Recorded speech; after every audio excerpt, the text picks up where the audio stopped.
Assalamualaikum warahmatullahi wabarakatuh. Perkenalkan, nama saya Venistia Ningsi dengan NPM 60192100097. Di sini saya akan menjelaskan materi mengenai consumptive behavior atau perilaku konsumtif. Sebelum kita mengenal apa itu consumptive behavior lebih dalam, kita pelajarin dulu nggak sih apa itu consumer behavior? Consumer behavior itu adalah aktivitas konsumen yang berhubungan dengan mencari, memilih, membeli, menggunakan, dan mengevaluasi barang atau jasa yang digunakan. Sedangkan kalau consumptive behavior itu, menurut Veblen 2003, sering dikaitkan dengan aktivitas mengkonsumsi barang dan jasa secara berlebihan. Lalu, menurut Hamilton DKK 2005, disebut dengan istilah wasteful consumptive, yang dimaknai sebagai perilaku konsumen dalam membeli barang dan jasa yang tidak berguna, yang masuk akal dari kebutuhan yang dibutuhkan. Jadi ada nih contoh fenomena atau kasus yang saya temuin secara langsung atau saya cari-cari di internet. Jadi ada yang namanya fenomena bandwagon. Fenomena ini didominasi oleh remaja. Fenomena ini merupakan perilaku ikut-ikutan terhadap tren dalam membeli barang atau makanan yang sedang viral di media sosial seperti Instagram, TikTok, maupun Twitter. Fenomena ini membuat perilaku konsumtif semakin tinggi di masa sekarang, terutama pada generasi Z. Kalian tahu nggak sih kenapa fenomena ini didominasi oleh remaja? Karena remaja merupakan salah satu pengguna internet terbanyak. Lalu mayoritas dari remaja belum memiliki sifat dan pemikiran yang matang. Jadi memiliki kecenderungan untuk berperilaku atau bertindak tanpa berpikir terlebih dahulu ke depannya akan kayak gimana. Bukan selain itu aja, tapi keinginan untuk mencari jati diri pada remaja juga membuat mereka berusaha untuk sama dengan orang lain. Mereka tuh takut akan dikucilkan, akan berbeda. Jadi mereka ikut-ikut untuk mengikuti tren yang ada. Perilaku konsumtif itu terbagi menjadi dua. Yang pertama itu impulsive buying. Impulsive buying itu perilaku membeli barang tanpa tujuan yang jelas. Jadi orang tersebut membeli barang hanya karena dia merasa senang membeli barang, bukan karena dia merasa butuh membeli barang. Yang kedua itu compulsive buying. Compulsive buying itu perilaku membeli barang secara terus-menerus. Jadi dia belanja seperti kebutuhan sehari-hari. Nah, ini dia nih karakter individu yang berperilaku konsumtif. Kalian pernah nggak sih berperilaku kayak gini? Yang pertama itu membeli suatu produk atau jasa hanya ingin mengikuti tren.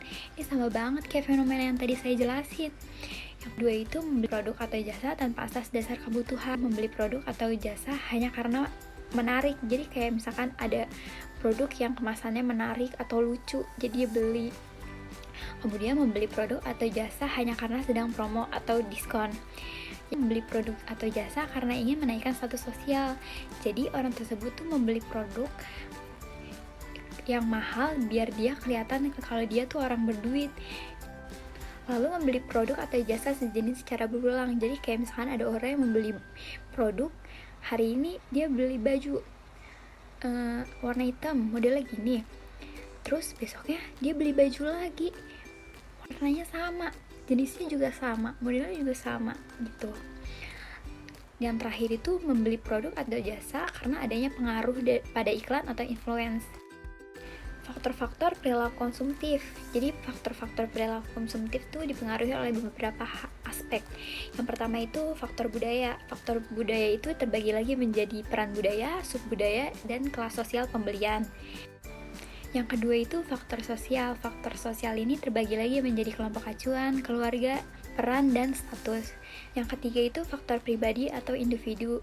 Faktor pribadi atau individu ini terbagi lagi menjadi usia dan tahap siklus hidup, lalu pekerjaan, keadaan ekonomi seseorang, gaya hidupnya, kepribadian, dan konsep dirinya. Dan yang terakhir faktor psikologis. Faktor psikologis ini ada motivasi dia dalam membeli, persepsi dia akan suatu barang, konsep dirinya, kepribadian seseorang, pengalamannya, serta sikap dan keyakinannya.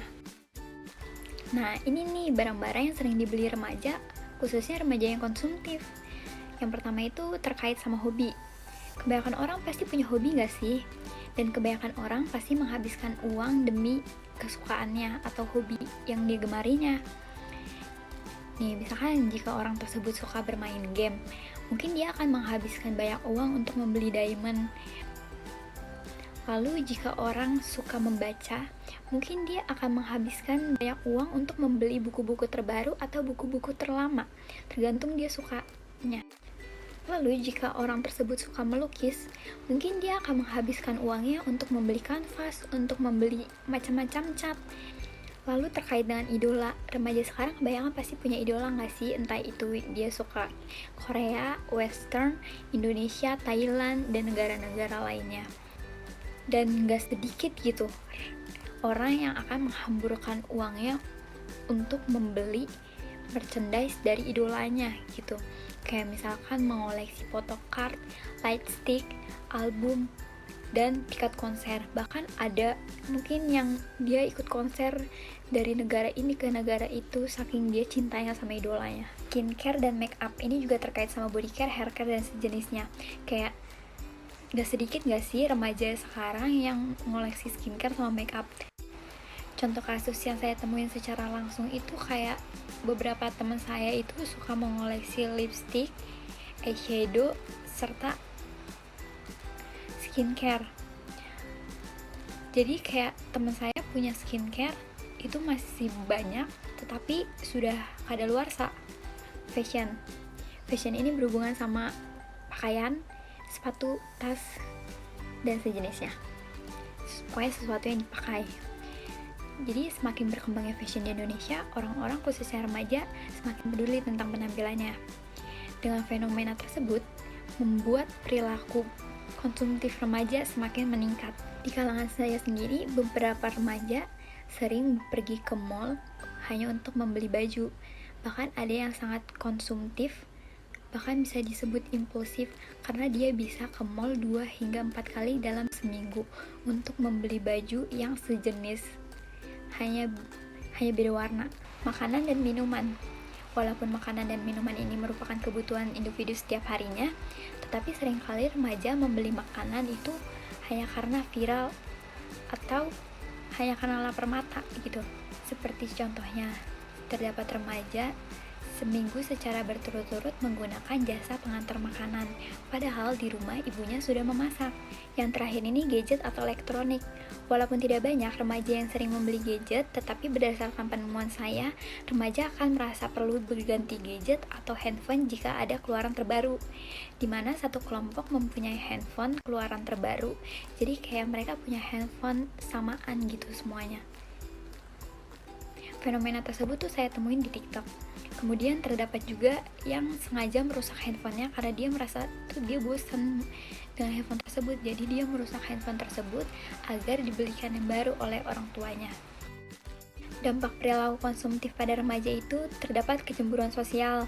Kecemburuan sosial ini muncul karena orang akan membeli semua barang yang diinginkan tanpa memikirkan mereka tuh butuh atau enggak, tanpa memikirkan barang itu mahal atau enggak.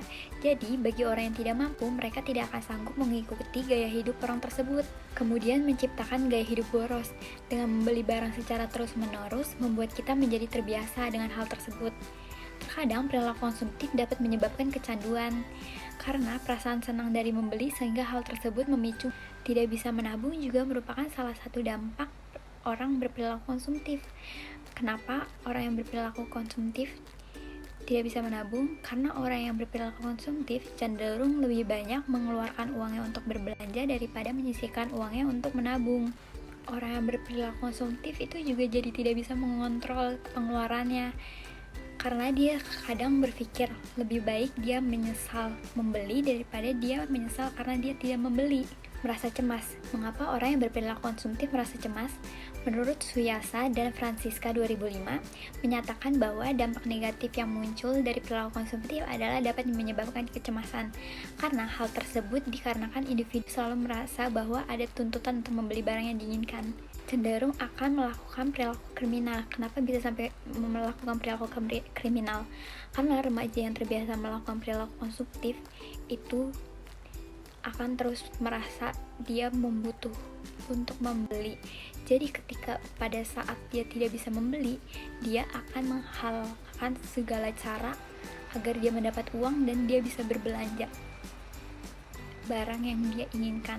Nah, di sini aku mau ngasih tahu nih gimana cara mengatasinya. Yang pertama itu membuat prioritas pengeluaran. Jadi dengan prioritas pengeluaran ini diharapkan kamu itu bisa lebih aware membeli barang yang memang dibutuhkan gitu. Lalu mencatat pengeluaran. Dengan mencatat pengeluaran ini kamu jadi tahu uang kamu tuh perginya kemana aja. Jadi ketika kamu merasa bahwa pengeluarannya semakin banyak gitu, jadi kamu mikir untuk menahan pengeluaran tersebut. Lalu kurangi berpergian. Ya, kenapa mengurangi berpergian? Karena terkadang berpergian membuat kita ingin membeli barang yang ada di store, yang kayak awalnya kita cuma niat pengen jalan-jalan, tapi ketika melihat barang yang lucu, pengen beli gitu. Dan yang terakhir, kurangi hal-hal yang memicu untuk berperilaku konsumtif. Kenapa gitu? Karena kadang kayak kita di rumah aja tuh kayak main HP, ngelihat hal-hal kayak Instagram atau TikTok atau kayak influence yang mempromosikan barang, kadang kita merasa tergiur. Nah, jika kalian punya indikasi akan tergiur, akan berperilaku konsumtif, maka lebih baik kurangi hal tersebut. Dari tadi kan aku udah nyoba jelasin tuh gimana caranya mengatasinya. Nah, di sini aku mau jelasin gimana cara mencegahnya sih. Jadi, cara mencegahnya itu dengan mempunyai self control yang baik. Dengan self control yang baik, kita jadi tahu kapan kita harus membeli barang tersebut dan kapan kita harus menahan untuk tidak membeli barang tersebut. Kemudian membuat daftar kebutuhan. Dengan daftar kebutuhan ini, kita jadi tahu apa sih sebenarnya yang kita butuhkan dan apa yang sebenarnya tidak kita butuhkan. Jadi dengan begini kita jadi semakin tahu nih, kalau ternyata barang tersebut gak kita butuhin, lebih baik gak usah dibeli. Ketiga, menabung. Menabung ini dapat menghindari kita membeli barang-barang yang sebenarnya tidak kita butuhkan. Lalu hindari berhutang. Hindari berhutang ini yang dimaksud, kenapa kita harus menghindari berhutang? Karena kadang ketika kita berhutang, kita merasa bahwa kayak ya udah nggak apa-apa, beli aja, kan bayaran nanti gitu. Padahal sebenarnya sama aja, kita akan boros-boros juga gitu. Dan terakhir, pikirkan kembali ketika dalam membeli barang. Jadi ketika kamu ingin membeli barang tersebut, lebih baik kamu pikir selama seminggu atau 2 minggu, apakah kamu masih merasa kamu membutuhkan barang tersebut atau tidak.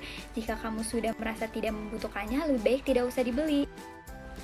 Sekian dari saya, ini beberapa referensi yang saya gunakan. Kurang lebihnya mohon dimaafkan. Wassalamualaikum warahmatullahi wabarakatuh.